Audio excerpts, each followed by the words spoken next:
the scapula, the humerus, the radius ulna in your carpals, metacarpals in your phalanges. Okay, yung mga digits mo.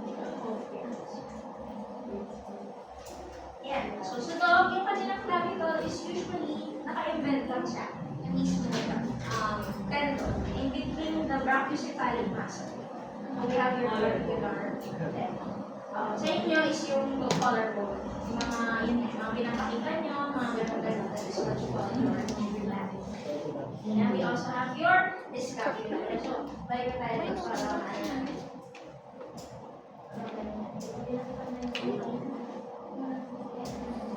This one is your scapula. Review. So, left or right? Right. Left. Tingnan natin. Ano yung nandito sa may ano natin? Sa may... Left siya, di ba? Ano yung nandun ganito? So, same. Okay, so we have here, ito yung scapula na tinatawag natin. Okay, this is the flat bone, no? So we have these two foci. If you can remember, this one is your supraspinous. Because this is the spine of the scapula, yung number 9, no? So yung above it is what you call your supraspinous fossa, and then below it is your infraspinous fossa. And then we have your, sa dulo, it has the trunculum, and we call that your acromion. And then, kung mababalik na rin mo, so we have your glenoid cavity. Dalikat mo your subscapular fossa. Parang dami niyang mga ano dito. Huwag niyo napansin yung mga 18, 19, 20. So, your subscapular fossa. So, basically, yun lang naman yung mga main na mga regions. So, mas ma-visualize mo siya na mas maganda siya. And then, right after your scapula, we also have your humerus. So, basically, si humerus, siya yung bone that forms your brachium or your arm. Okay? So, siya yung nasa may bandang. Ang wala mo sis?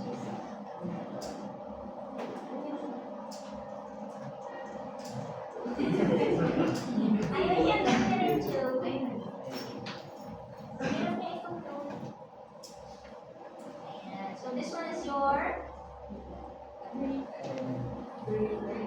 head. Head siya, diba? Ayan, no? Mukha naman siya head. Basta kung pabilog, usually, head siya. So, kapag may parang ball siya, that is what you call your head. And then, if you can remember, it has these tubercles, diba? Meron tayong tubercle na tinatawag. Ako rin niya kasi, wait lang. Papunta pa lang tayo doon. Okay, papunta pa lang tayo. So, we have here your, ito yung greater tubercle. Ayan, kaya mas malaki siya. Okay? And then you also have your lesser tubercle. Lesser tubercle kasi mas maliit siya.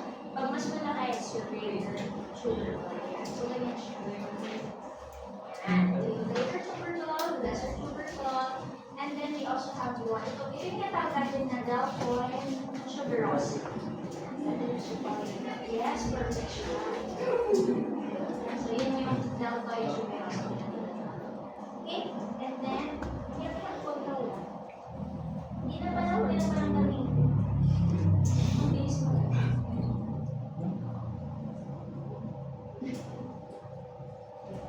Ganyan yung trip niya kasi, ganyan yung trip niya. So, pagbigyan na lang natin siya. Ayaw niya talaga.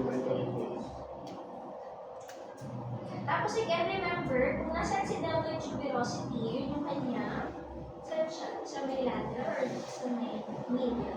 Always remember, si deltoid tuberosity, kung nakita ko siya yung nasa may lateral side, di ba? Lateral side, nasa gilid siya. So, in order for you to identify na ano bang condyle, ano kasi kapitulong ba siya or clock ba yan? So, usually, titignan niyo muna si deltoid tuberosity. Kasi si trochlear tuberosity, meron pa siya mga lateral at mga medial mga contacts. So, medyo magpapawag na. Dito na lang tayo sa mga. Hirap na, nahilo lang ako sa kanya.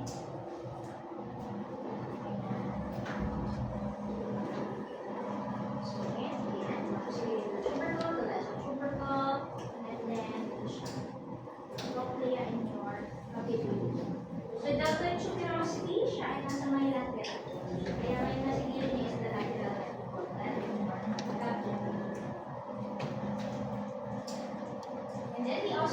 your radius. So, dito tayo sa may banda antebrae.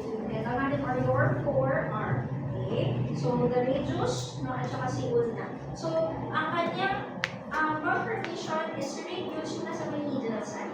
Okay, na yung aso, si radius yung nasa middle side, si ulna yung nasa may lateral side, diba? Kasi si ulna, usually, siya yung nasa may point of elbow, yung pinakadulo na, your head. Okay, usually yung nakikita natin sa ating elbow. So, sa radius, walang masyadong ano sa kanya, ganap sa kanya. So, basically, meron lang siyang fovea. Ayan, yung articular fovea. So, ibig sabihin, may depression siya, pero medyo shallow lang yung depression. Then, we have the head, medyo maliit yung kanyang head, and then we have your... Tapos yan, usually nutrient foramen, nakikita natin siya sa mga long bones. Ayan, so one would be your radius. That's your radius. At meron siyang maliit na styloid process. So yung styloid process usually is located medial. Medial siya. So ibig sabihin, nandito siya. So medial siya, tapos located po medial yung kanyang styloid process. So yun natin sa and then yung kasama niya lagi is what you call your ulna. Okay, so si ulna naman yun. So ito yung itsura ni ulna. So yung parang may letter C. Okay, yan yung may notch na tinatawag na or trochlear notch. Sinawag siyang trochlear notch kasi bakit ko siya tinatawag trochlear notch? Kakapit. Because of the trochlea of the humerus, di ba? May trochlea sa humerus, doon siya kakapit doon sa trochlea notch. Ayan, so ganito yung itsura ni, I think meron parang medyo ako kasi yung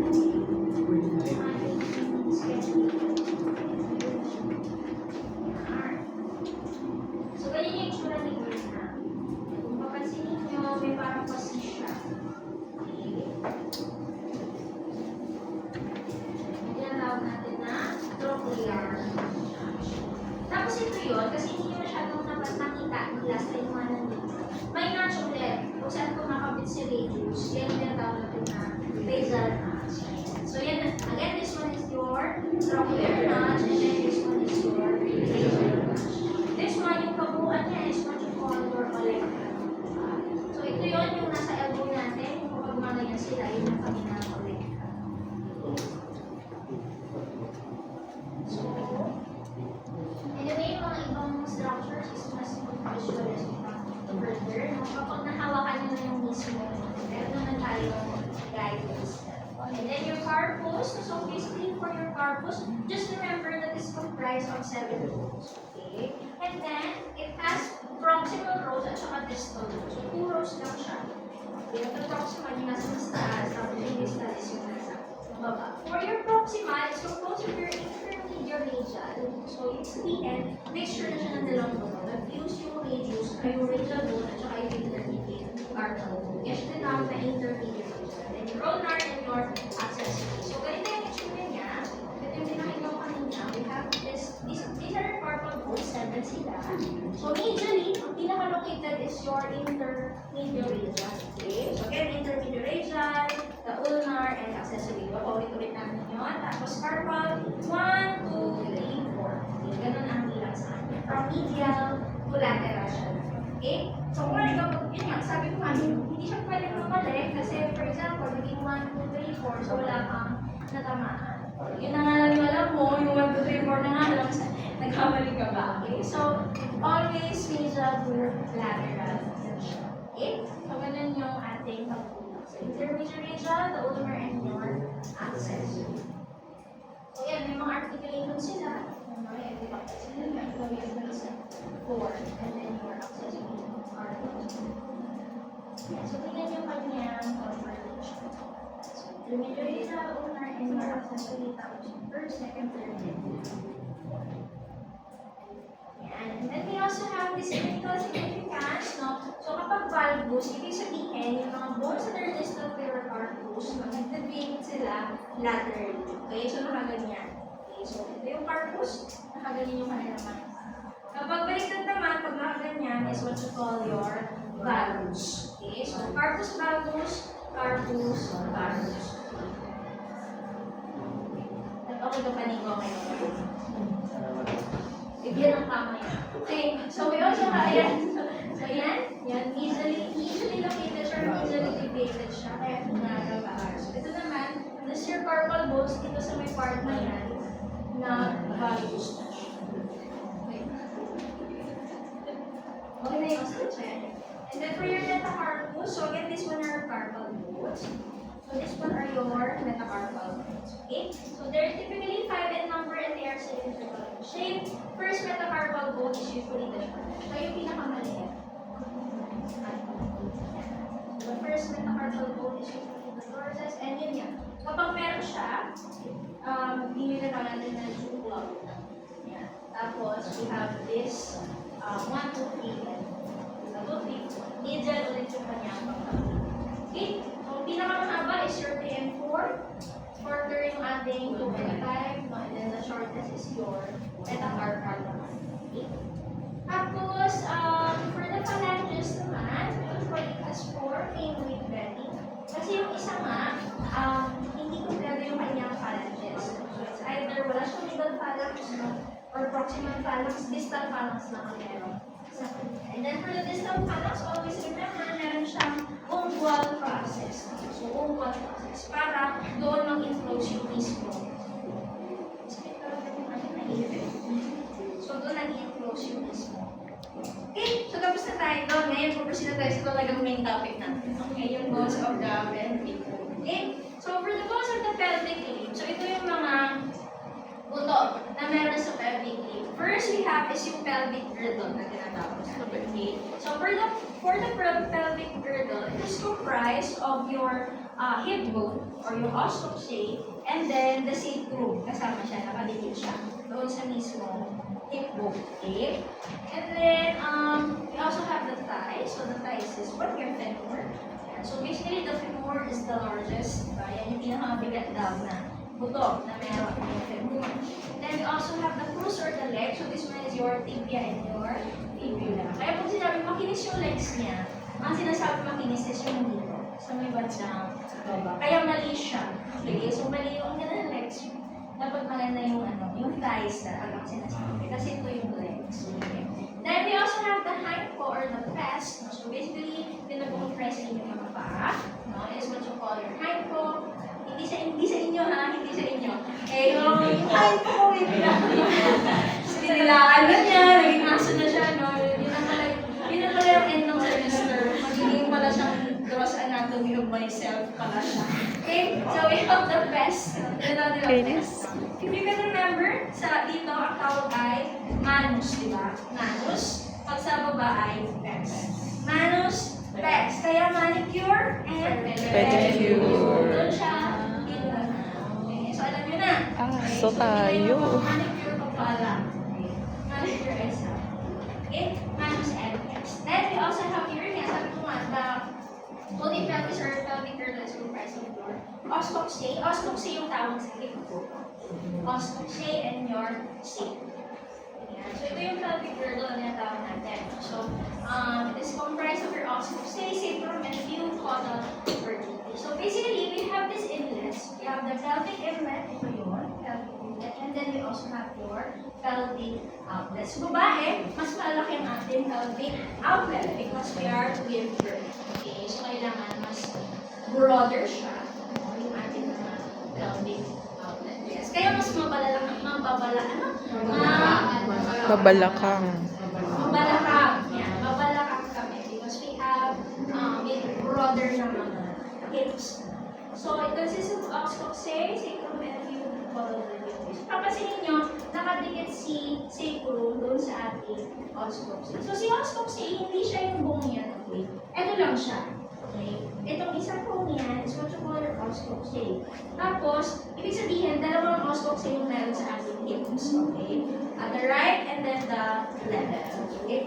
In between is the surfaces, no? Yan yung tinatawag natin ng joint in between your ostoxy. Okay?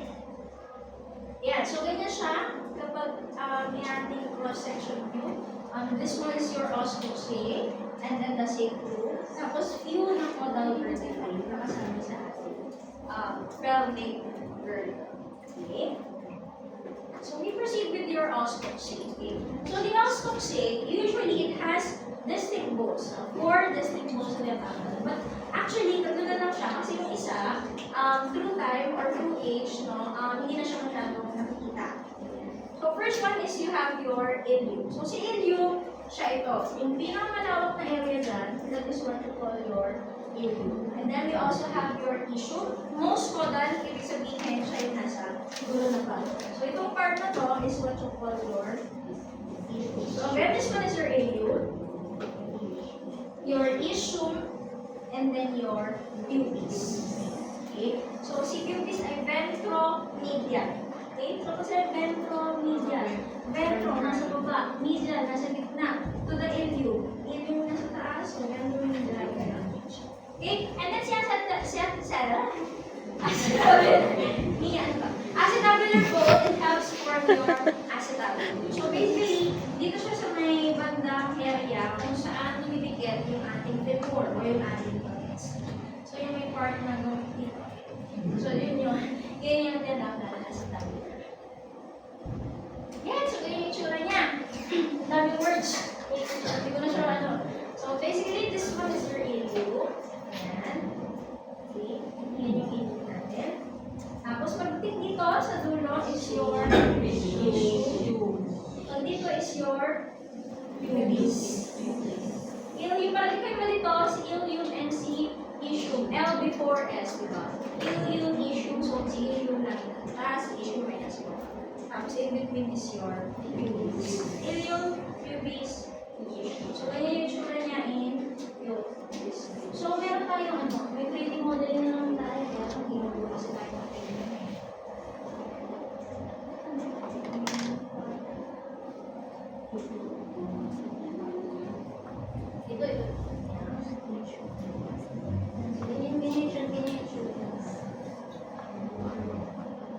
So this one is your ilium. Tapos pagdating na dito, that is what you call your issue. Ito yung sinasabi natin na acetabular bone. Pero naging fossa na lang siya. Okay, through time, naging fossa na lang siya. Tapos si pubis is yung nandito sa may bandang gitna. Tapos, itong area na to, yung dalawang malaking foramen na yan is what you call your obturator foramen. Obturator foramen. Spelling. Baka may CHU. O-B-T-U-R-A-T-O-R. Obturator. Rator. Obturator. Okay. Foramen na tinatawag natin. Yan. Sige. So, puntahan natin yung mga parts ng ating. Sige, balik tayo dito sa ating PowerPoint. Para hindi tayo malalaman. So again, this one is your ilium. So si ilium, siya yung pinaka-largest and the most big niya sa mga buto itself. So it has a wing. Ayan. So ito yung kanyang wing basically. Ayan, itong area na to is yung wing. And then yung body niya is of course yung nandun sa may bandang baba. Okay, yun yung kanyang partitions. Basically, yun lang naman yung kanyang mga partitions. No? So, itong wing of ilium, it articulates with your sacrum. Okay? So, siya yung nag-articulate doon sa mismo sacrum. So, ano siya, very important siya na part ng hukbo. Okay? Tapos, meron siya mga, kung papansin nyo, yan. So, meron siya mga spinous process. We call this one, yung kabuuan nito is what you call your tuber sacrale. Tuber sacrale, T-U-B-E-R-S-A-C-R-A-L-E. Tuber sacrale. Pwede mo spelling. Kaya naman yung spelling. Yan. So, we have here yung cranial dorsal spine, and then we also have your caudal dorsal spine. Tapos, dito naman, ang tawag naman dito ay si tuber coxae.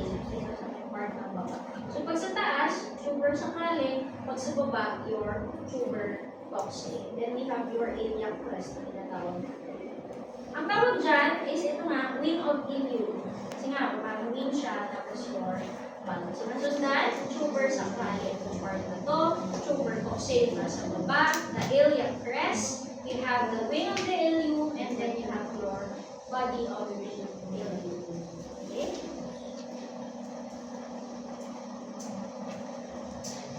Yan. issue. So, si issue naman, it is the most caudal part of the os coxae. Nasa may bandang baba siya. And it consists of a body, the ramus, the table, and large tuberosity. So, i-zoom natin siya. Okay? So, this one is your issue. Okay? So, sabi niya doon, meron siyang body, meron siyang ramus, meron siyang table, at may tuberosity siya. So, itong pinakadulo niya, yung parang mga tumutubo sa kanya is your tuberosity. So, yun yung ischial tuberosity na tinatawag natin. Tapos, itong part na to is what you call your table. Okay? Yung ischiatic table. Yung part nila. Pagdating dito is this is what you call your body. Ito na yung mismong body ng tissue. Tapos, yung nandito sa may gitna is your ramus. Okay? So, pag dito sa dulo, tuberosity. This one is your table, this is your body, and then this one is your ramus. Okay, so yun yung kanyang mga partitions. So basically, it forms part of your obturator foramen as well. Nasa may bandang area siya na lateral to the caudal part of the issue. So dyan mga kabit, yung mga biceps femoris, mga biceps femoris.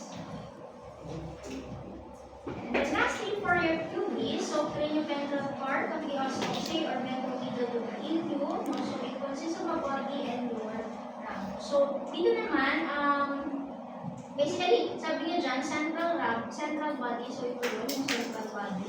Tapos yung rami is dito. The rami is this one. The rami is this one. So balikan natin dito sa may part.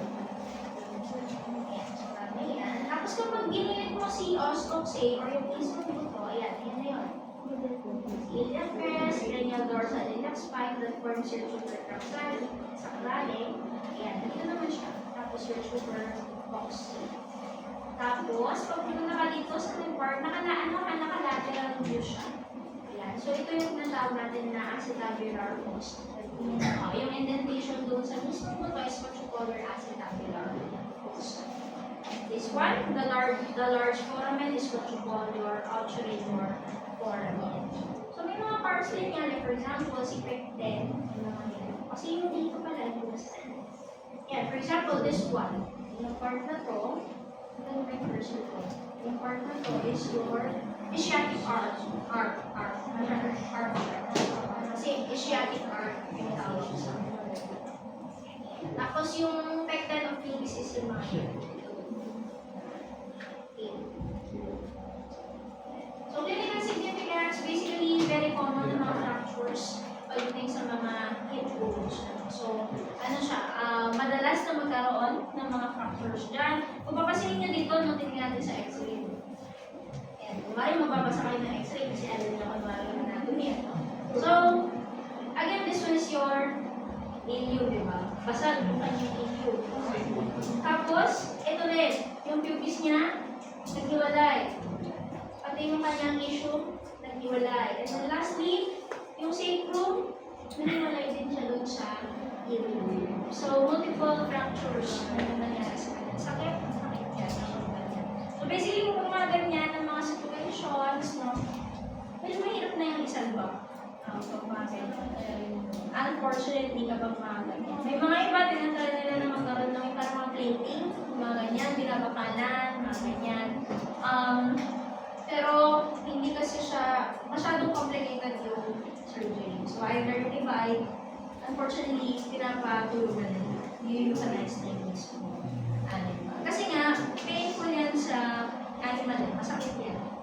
Although, yung iba, nabuhay pa rin. Pero syempre, hindi na normal yung activity nila. Kasi kapag may fracture ka na sa may bandang sacrum part, affected na rin yung pag-ihim mo, yung pagbubo mo. Kasi may mga nerves dyan eh.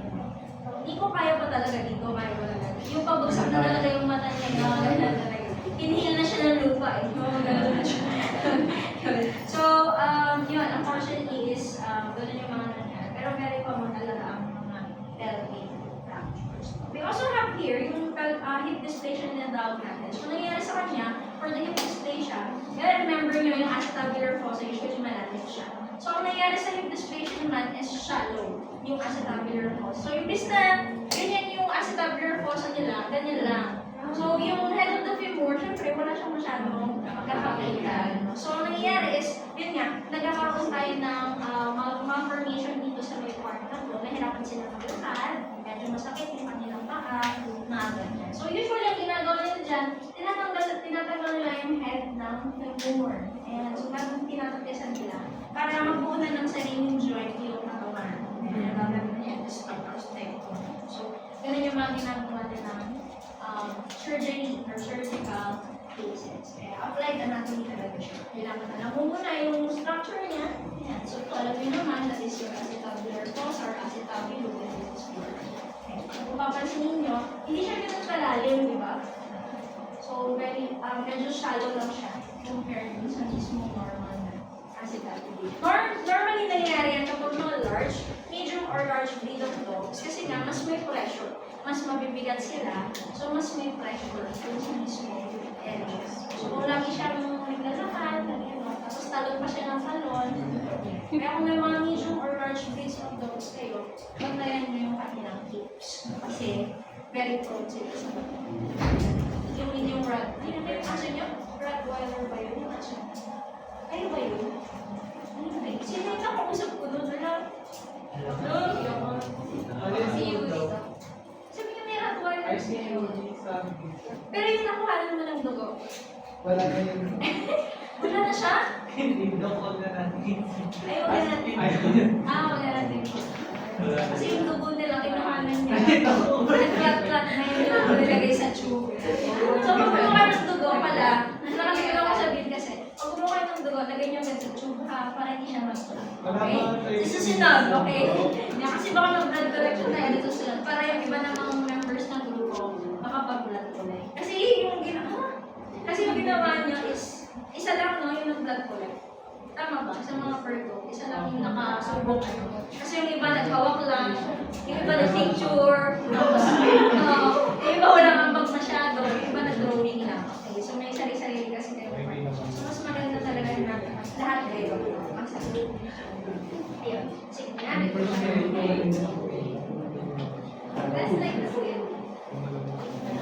Ibang dinala ko. Ayan. Okay, so again, this one is your hip bone. Okay, so pag ginanyan mo siya,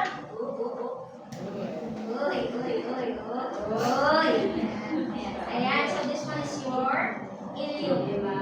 So this is the wing of the ilium. Pagdating dito is your body na. So wing and then your body. This one is your acetabular fossa or acetabulum. Okay, tawag siya acetabulum. Pagdating natin ba sa may parte na yan, we have your issue. So yung dulang parte, yung mga bukol-bukol is what you call your tuberosity. Okay, kasi apat lang yun. And then we also have your, ito yung table. Okay, si table. Tapos ito yung body. And then ito ay yung ramus. Okay. And then this one is your pubis. Okay. It has a central body and it has two ramus. So yung nasa gilid niya is your. So ito yung rectum na tawag natin. Ayan, tapos your obturator foramen, your ischial arm, so yung mga yan, arcuate line, and then your vein. So yun yung ating, so remember those?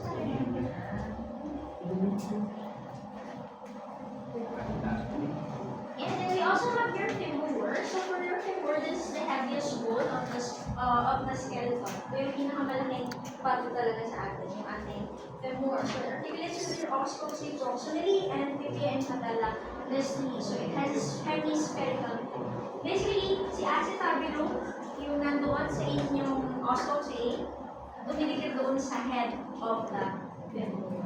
So the acetabulum articulates with the head of the femur. So it has these different structures. We have the greater and lesser trochanter and then the trochanter. So may malilito hati kasi yung virus, meron siyang greater and lesser tubercle. Okay. Pagdating kay femur, trochanter na siya. Okay. So kapag kay yung virus, greater, lesser tubercle. Pagdating mo kay femur, your trochanter na siya. Okay. So, So, we have, again, the head, no? Parang parehas sila ng structure ni humerus, no? Tapos meron siyang greater trochanter, ito yun. Tapos yung nasa baba is your lesser trochanter. In between is a fossa yan. Tinatawag natin ang trochanteric fossa. So, greater trochanter, lesser trochanter, and then more. And then, si femur, meron pa siya another one, what you call your third trochanter. Parang kay humerus, parang siya si deltoid tuberosity, parang gano'n. So, yun yung third trochanter. Okay? Tapos, in order for you, no, para malaman kung, syempre, kung bakit pina-identify, ano to, anong condyle siya, lateral ba siya, or medial condyle. So, lagi nila kakanapin si greater trochanter. Kung nasaan si greater trochanter, lateral side. Okay? So, yun yung marker niya. Na lateral, what condyle is this? Is this medial or lateral? Just find the greater trochanter. Okay, nandito si greater trochanter, so ibig sabihin, lateral condyle. Okay? Lateral condyle. Okay? Yan. And then, syempre, kung ano yung nasa kabaliktaran is, may medial siya. So, lesser trochanter naman is your medial side. Tapos, ano pa bang kailangan nyo malaman? Yan, this one, your trochlea, yung natawag natin. Okay. So, basically, dito kumakabit yung ating patella or yung nikap na tinatawag. Kasi patellar surface. So, this one is your trochlea. Ang trochlea yung tawag dyan. So, ito yung patellar surface kung saan kumakabit si patella and then you have the medial region. Type of your trochlea. So, medial at saka lateral ridge, your trochlea, and then your patellar surface. So, sakto yan. Kasi mismo. Ayan. So, dumidikit siya dyan. Dumidikit siya dyan. So, okay. So, basically, that's for your femur. Ayan. So, ganyan yung kanyang pagdikit. So, yun yung sa may acetabulum, tapos ito may ismo. Head in acetabulum. So, nakadikit na siya yung sa ismo. Tapos, we have your greater trochanter. And then, kasi greater trochanter na nasa may lateral side. Yung condyle na nasa baba so lateral condyle. Si lateral. Okay? And then, for your patella, just remember this one as your, it's also called vertebra. It's the largest sesamoid bone. Kasi maraming mga sesamoid bones, pero ang pinaka-distinct is your patella at saka yung fibula. Okay? Yung dalawang yun. Pero may mga sesamoid bones sa may carpals, may sesamoid bones sa may tarsals, may mga maliliit na mga sesamoid bones. So, articulates with the patellar surface of the femur. Again, it articulates with the trochlea. Okay? Trochlea ng mismo femur. And then for your patella, usually nandun siya sa fibula, usually nasa likod naman siya. Okay? It houses your gastrocnemius muscle. Right? You can remember gastrocnemius muscle. Ito yun. Yung malalaki sa atin, yung malalaki, yung masarap pisilin, yung masarap ipahilot, yun yung gastrocnemius muscle. So sa kanila, yung pinaka-head ng gastrocnemius muscle, nandoon yung fibula. Natin na then si patella, usually common naman, kung ang mga large breeds or medium breeds, common sa kanila ang hip dysplasia. Si patella naman, common na magkaroon ng luxation. So, sa small breeds naman siya nangyayari. Yung patella nila, either dumigilid or the medial or the laterals. Kaya iba yung lakad doon nila. Parang nakapili, parang pili. So, common na nangyayari yun. So, either, minsan, ang nangyayari is yung trochlear surface, imbis na malalim siya, ano lang siya, mababaw lang siya. So, si patella, wala siyang titikitan. O paano ako? Either, pupunta lang siya sa side, magkatagal siya kabinet side. So, ang ginagawa naman doon, ini-scrape nila yung buto or yung trochlea para lumalim siya. Or, pinifixate nila. Okay? So, ganun, or, i-surgery is measure na siya. Okay? Then, we also have your tibia. For your tibia, basically, ito yung tawag natin sa kanya. Shin bone. Okay? Remember that, ha? Shin bone. Pag ostop, say, hip bone. Kapag tibia, shin bone. Okay? So, mainly, it's the weight bearing ng ating, hindi siya yung mainly weight bearing ng ating hind limb. No? Pero, in comparison with your fibula, kasi si fibula, maliit lang talaga siya. So, si fibula ay maliit, mas malaki yung tibia. So, mainly weight supporting siya. Mas matindi yung pag-support ng weight ng tibia. So, it's also medially located. Same as with your radius, nandito din siya sa may medial side. Okay? So, radius, ulna, ganun din sa kanila. Tibia din yung nandito sa may part. So, proximal end nasa lateral and medial condyles, and then tibial tuberosity. Tapos distal end. Nandito yung kanyang fracture. So, ito si tibia. So, may pag-ganun siya. So, this one is your medial and then your lateral condyle. So, ito yung ating tibial tuberosity. In between is your intercondylar elements. So, intercondylar. In between the two condyles. The medial and the lateral, and then your tibial tuberosity. In between is your intercondylar elements. Hindi ba siya pag-ganito ng elements? Sa banda, hindi ba siya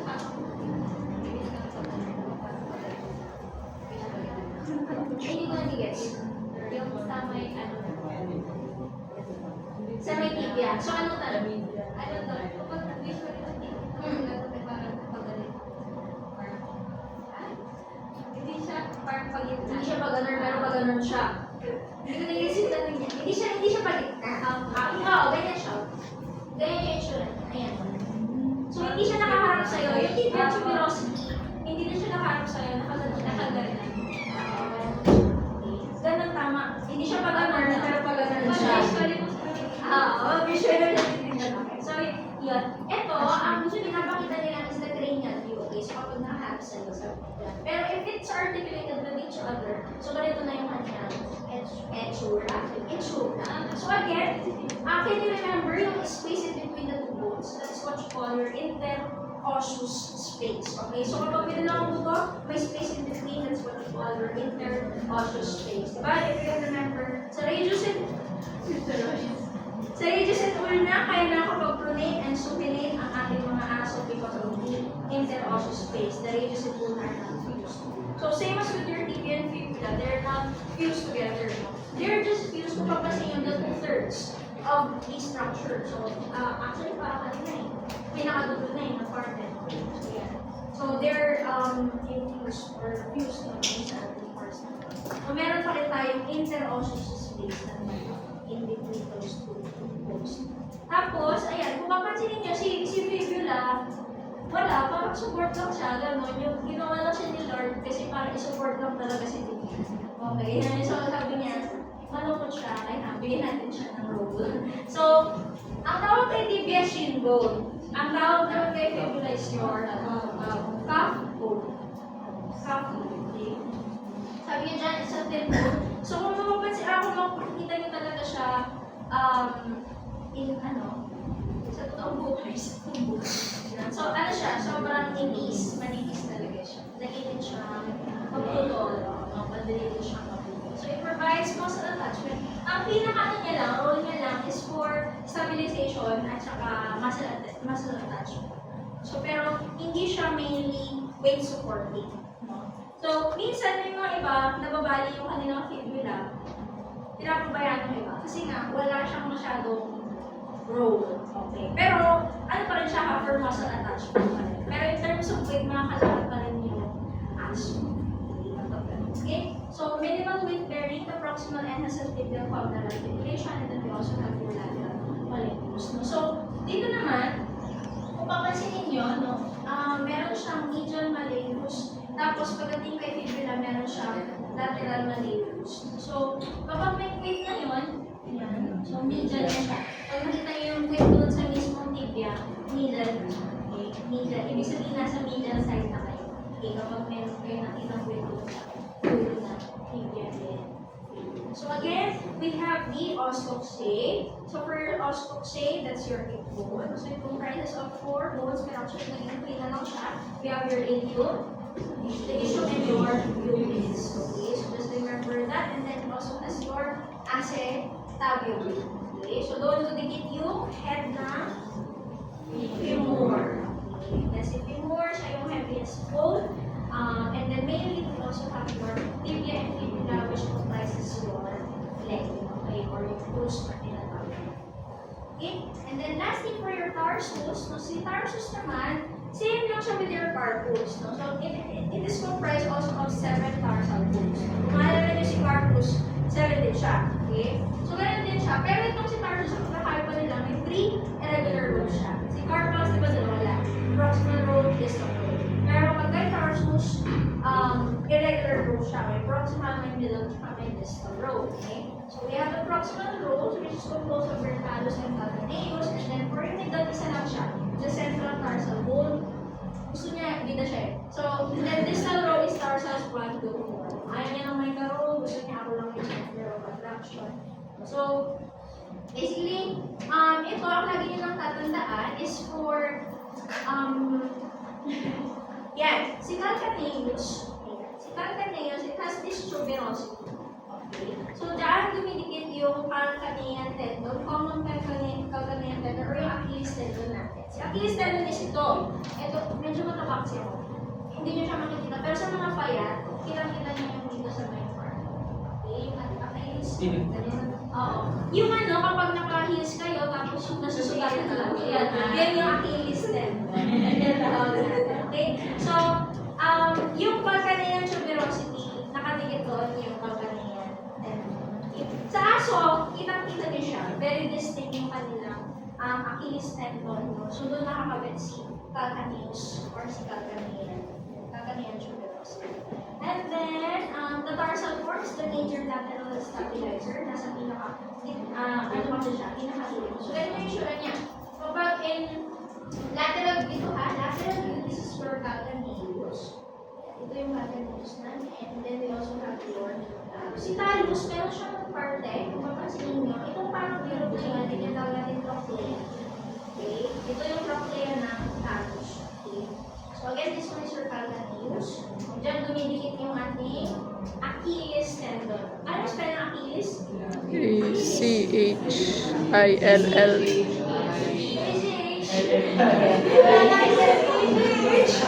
Mahirap yung pagtitiyan ko eh, no? A-C-H-I-L-L-E-S. Tendon of Achilles or Achilles tendon. Common, ang tumatawag sa kanya yung common calcanean tendon.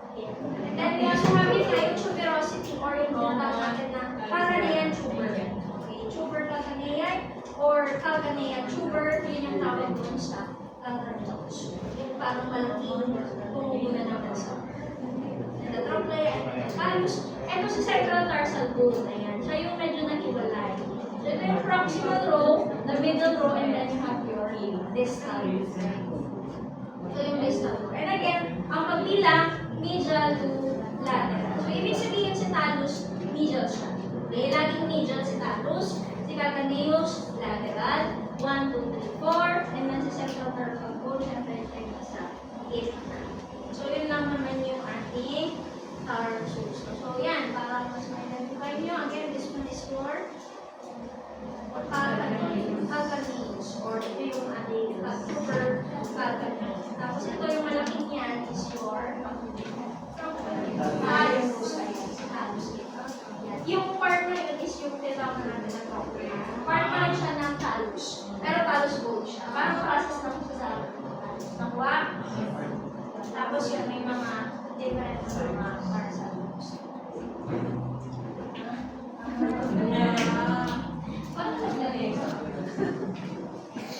So, kung papansin ninyo, nakakabel yung palit. Ayan. Kasi, si Salida, tapos yung review na kaya. So, yung kanilang articulation. Tibia to talus. Yan. Then for the metatarsus, at saka phalanges, same lang with your mass. Same lang siya. Basically, for your metatarsus, so sabi nyo dyan, it resembles your metacarpal bones, pero usually, yung first ay rudimentary, minsan wala siya. Okay, so usually, apat lang siya. And then, for the phalanges, similar to your manus, ganun din. May proximal,